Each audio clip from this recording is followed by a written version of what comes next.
This is going to be simple. I'm going to give you a choice between three defenders. And I want you to pick the defender who is the one that you would have picked most likely to have won the best defender of the season. We've got defender A. He doesn't look too bad. We've got defender B. I like his attributes. And then we've got defender C. Okay. Now, don't get me wrong. I probably would have gone for defender A or defender B. As it turns out, seeing is believing. It's defender 3. His name is Tobias Augustin Anderson. He plays for me in our side, Palermo, and he's now the best defender of the season. How did that ever happen?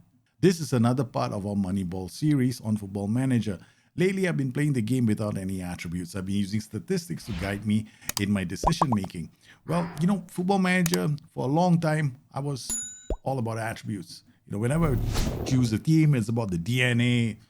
I'll pick players based on attributes and I will go. The thing is, the game is more than just attributes. Sometimes you can have two players with identical attributes and, there'll be a big difference in their performances. And sometimes you get examples like Tobias Augustin Anderson, who doesn't apparently have the attributes to be a top-line defender, but he's performing like the best in the league. Here's a bit of a backstory on Toby. We signed him when we were still in Serie A.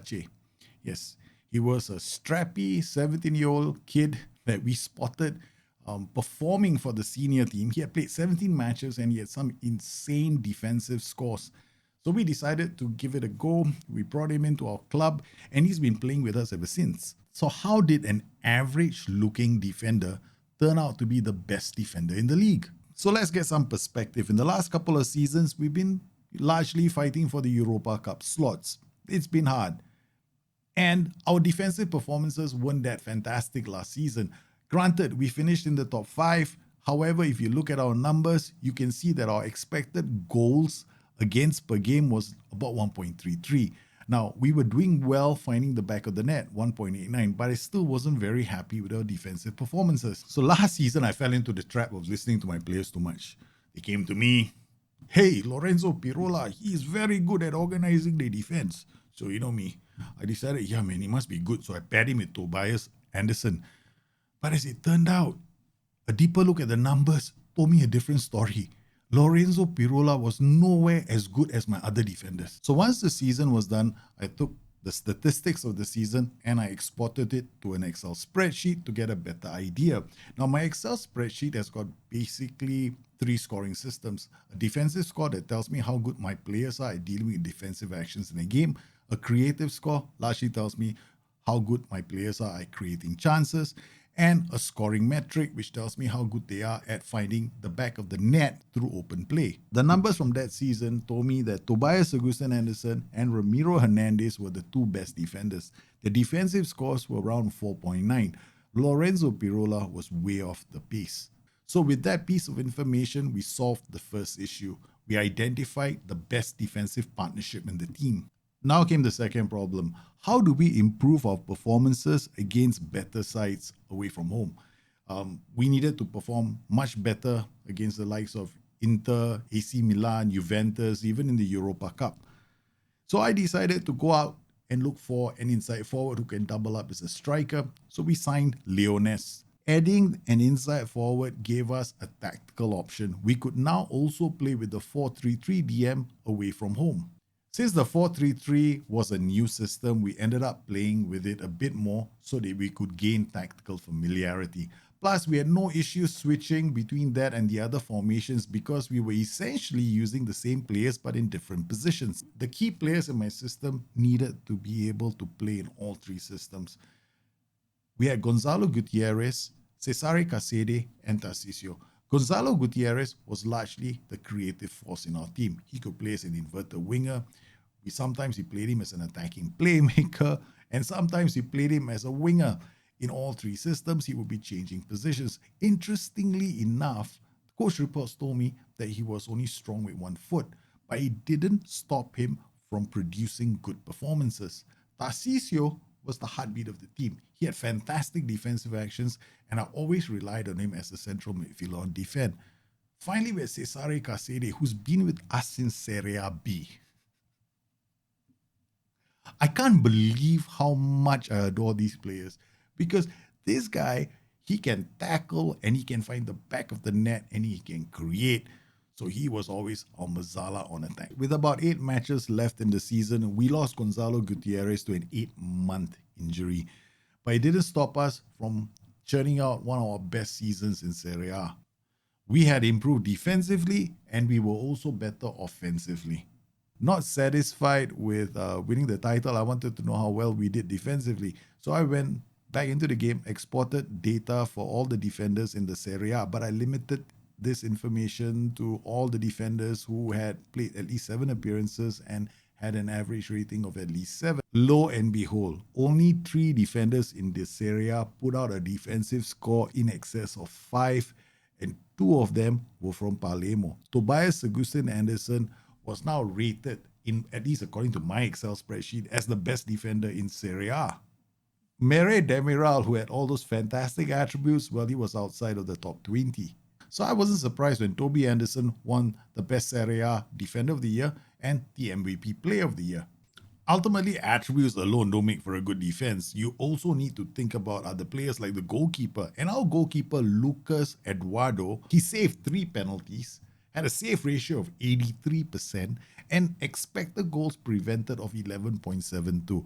Now, I need to keep the other clubs at bay because they're all trying to sign him.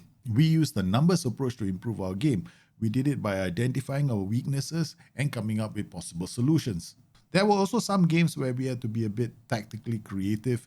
There was one match against Fiorentina. It was a must-win game if we were to be in with a shout to lift the title. The score was 0-0. I took my 4-3-3 and I decided to modify into my Houdini system, pushing one of the inside forwards into a striker's position and then applying a focus play down the left side and trying to overload the left side of the pitch so that we could release 1 or 2 of the strikers in front. And lo and behold, we managed to score a goal in the 80th or in the 88th minute. It was a very, very important 3 points that contributed to us lifting the title. There was also one tactical tweak that I did against weaker sides. This is a bit unbelievable, and I probably would not have done it had I not looked at the numbers.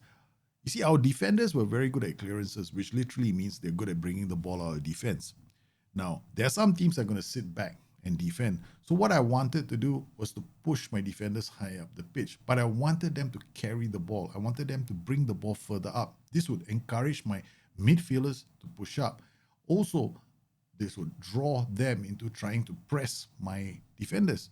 Now, my defenders are pretty solid on the ball, right?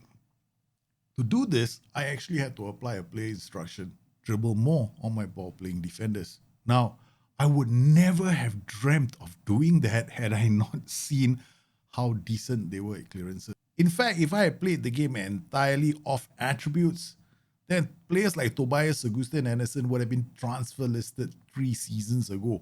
Instead, he's now the club captain and a legend of the club. He has never given us less than his best, and he's consistently been a top defender who gets better with age. So some of you out there are probably going to go, well, is this a new thing now? We stop playing with attributes, now we only play with statistics? No, I'm not trying to make you play off statistics alone. What I'm trying to suggest is this game is fundamentally quite simple. However, sometimes we get caught up so much in attributes, we forget to take a look at performances. When you play the game the next time, start paying a bit more attention to statistics. Now, if you're going to be playing the game with attributes, learning what statistics mean in the game, that can only strengthen your overall performance. So, along with that, I'm going to make available my filters and, of course, the Excel spreadsheet. You'll find the links to both in the description below. You will notice that my spreadsheet and your spreadsheet aren't the same because mine has got metrics for certain roles and yours does not. Why is that? The reason is simple. You might think certain statistics are more important for inside forwards than someone else. I mean, I, for example, love inside forwards who can score goals, create, as well as tackle opposition players. You see, somebody out there might value inside forward scoring more than creating. So he might want to, create a formula which applies a different weight. This is the reason why I've provided the baseline Excel spreadsheet, which includes the defensive scores, the creative scores, as well as the